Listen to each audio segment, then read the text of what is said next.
Ahoj lidi, já vás vítám u dalšího videa a dneska to asi bude nová série. Jestli vás to bude bavit a budou tady dobrý ohlasy, tak jsem přemýšlel, že bych z toho mohl udělat něco víc. Ano, je to Shake of Fidget. Doufám, že to říkám správně, moja angličtina není moc dobrá, tak mě omluvte. Já jsem se tady zaregistroval, už jsem udělal nějaký věcičky, takový ty blbosti nakupoval. A už mám teda úrovni 5, jo.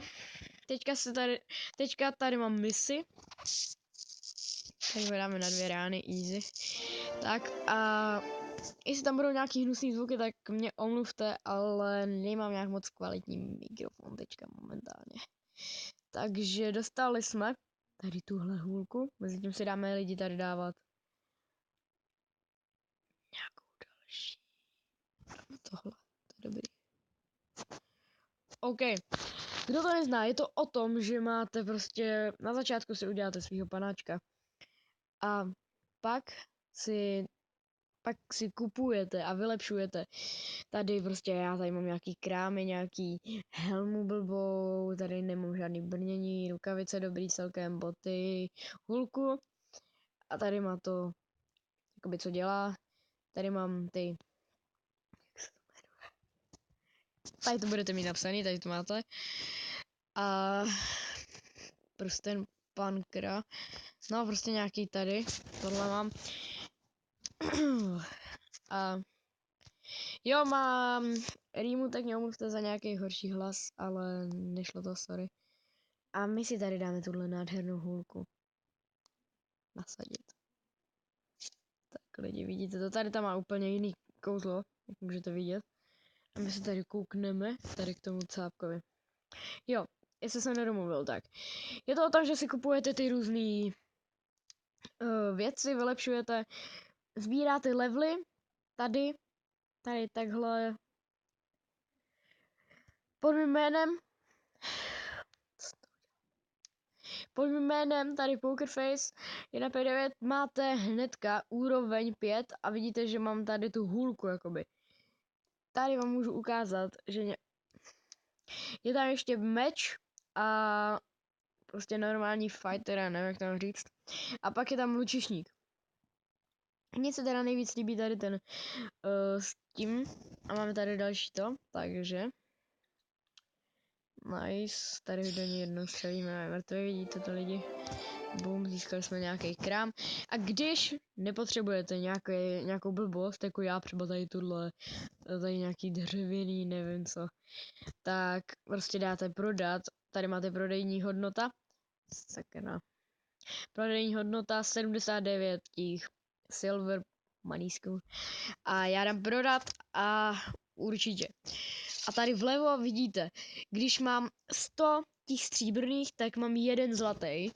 A takhle si tady toho pána kupujete ty věci. Máte tady houbičky, ty jsou takový vzácnější zboží. No jo. Napište, jestli chcete tady z toho série, mě to jako celkem dost baví, takže já bych byl rád. Ale počkat lidi. Vidíte tady 3000.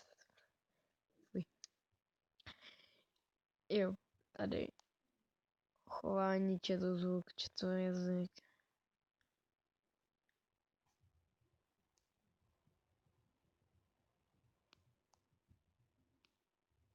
Počkat.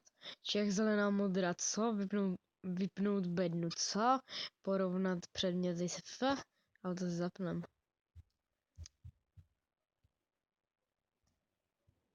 Lidi. Co jsem to provedl, teďka se koukneme.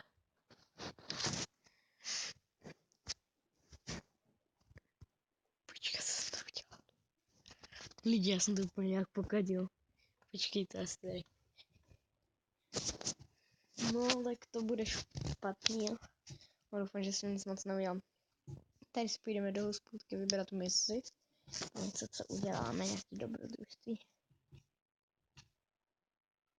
Půjdeme tady pro to.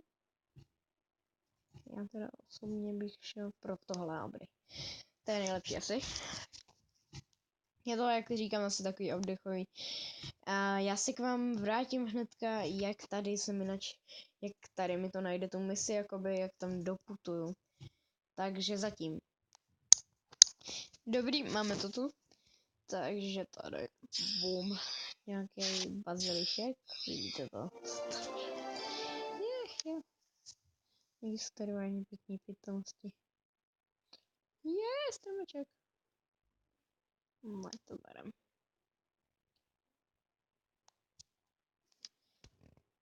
A jestli byste tady někde v rohu, jak teďka tady mám foťák, jestli ho vidíte. Počkat, já udělám střih a něco udělám, abyste to viděli. Teď byste měli vidět, kde se dotýkám, tak tady někde byste měli moji webku, nebo prostě kdekoliv. Omlouvám se. Tak tady někde v rohu, tady, nebo já to nechci kliknout do toho portálu, nebo tady byste někde měli. Buď vpravo, vlevo, nebo někde byste měli prostě, jak se to říká, no, já jsem nebyl, tady to máte napsaný, hrozný. Teďka udělám střih a vypnu si ty dotyky. Možná, jestli ty vole mě to pustí, dobrý. Nice, máme to vypnutý, teď byste to neměli vidět, dobrý. OK. Mám tady hnedka další. Tady. 4, 3, 2, 1. Na jednu ránu. Tak slabý. Ale víte co? Když se to vy, tak staráme fight proti někomu lepšímu milionkrát než jsem já. Vidíte, tady ten má 1000 životů, tady nevím. A teďka se omlouvám.